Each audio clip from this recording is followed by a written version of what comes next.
ចូលមានពេលវេលា10នាទីនៅក្នុងការសរមើលសម័យដើម្បីជំរុញឲ្យអាជីវកម្មរបស់យើងរលូនចូលនៅក្នុងដាក់រហ័នបញ្ចូលចូលស្រង់ម៉ៃតែពេលនេះអាជីវកម្មរបស់អ្នករលូនយ៉ាងខ្លាំងបញ្ហាដែលអ្នកជួបត្រូវបានដោះស្រាយយ៉ាងងាយស្រួលដាក់រហ័នបញ្ចូលចូលមានអារម្មណ៍បញ្ហាដែលអ្នកទាំងគ្នាកំពុងតែជាប់ជាមួយនឹងការរកស៊ីត្រូវបានដោះស្រាយឃើញរូបភាពបញ្ហាទាំងអស់នោះចប់ដោយរលូនចូលស្រមៃ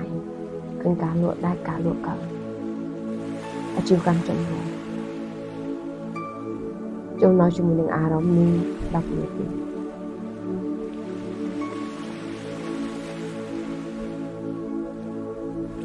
អ្នកទាំងគ្នាដឹងrõថាការស្រមៃសំខាន់យ៉ាងខ្លាំងក្រៃលែងសម្រាប់បងដែលជាអ្នករស់ស៊ីបើសិនថ្ងៃនេះអ្នកគឺជាបុគ្គលអ្នកដែលរស់ស៊ីធំចំណុចមួយដែលធ្វើអាជីវកម្មរបស់អ្នកដល់លឿនលើសអ្នកដទៃនេះគឺលោកខាងក្នុងហើយលោកខាងក្នុងដែលគឺវិញកំពុងតែនិយាយនេះគឺការស្រមៃ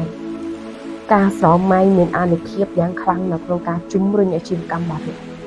អ្នកទាំងគ្នាគឺវិញបានតែអានសេបហោច្រើនមែនទេរហូតសេបហោទាំងអស់នោះសិតសឹងតែបានប្រាប់ថាការស្រមៃនឹងធ្វើឲ្យយើងមានចំណុចដ៏ពិសេសក្នុងការរុញឲ្យអាជីវកម្មរបស់យើងរលូនជាងអ្នកដទៃអញ្ចឹងគ្រូវិនសូមក្រុមជើងគុណសិស្សរបស់គ្រូវិនទាំងអស់ដែលគាត់ជាអ្នករស់ស៊ីធំអ្នកទាំងនេះគ្រូវិនមានកូនសិស្សច្រើនមែនទែនដែលគាត់ជាអ្នករស់ស៊ីផ្នែកធំហើយបុគ្គលដែលគាត់ដឹងអាកំបាំងនេះ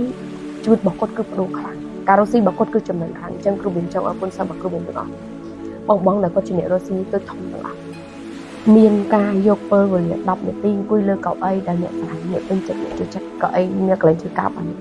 ហើយបិទភ្នែកស្រមៃឃើញរូបភាពអាជីវកម្មរបស់អ្នកចម្រើនឃើញរូបភាពបញ្ហាត្រូវបានដោះស្រាយអ្នកទាំងនេះពេលខ្លះការរស់ស៊ីធំមិនមែនមិនជួបបញ្ហាទេ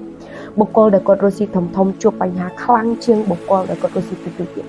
ហើយបើ smoke stress គឺ stress ខ្លាំងជាងគេព្រោះអីព្រោះបញ្ហាដែលដោះស្រាយខ្លាំងអញ្ចឹងវិធីនៅក្នុងការដែលយើងទាំងគ្នាដោះស្រាយបញ្ហាបានយ៉ាងល្អប្រសើរនោះគឺ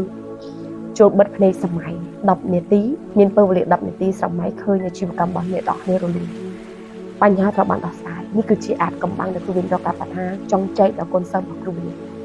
ចាំមិនដល់គ្នាសម្រាប់បងដែលគាត់ជាអ្នករស់ស៊ីធំ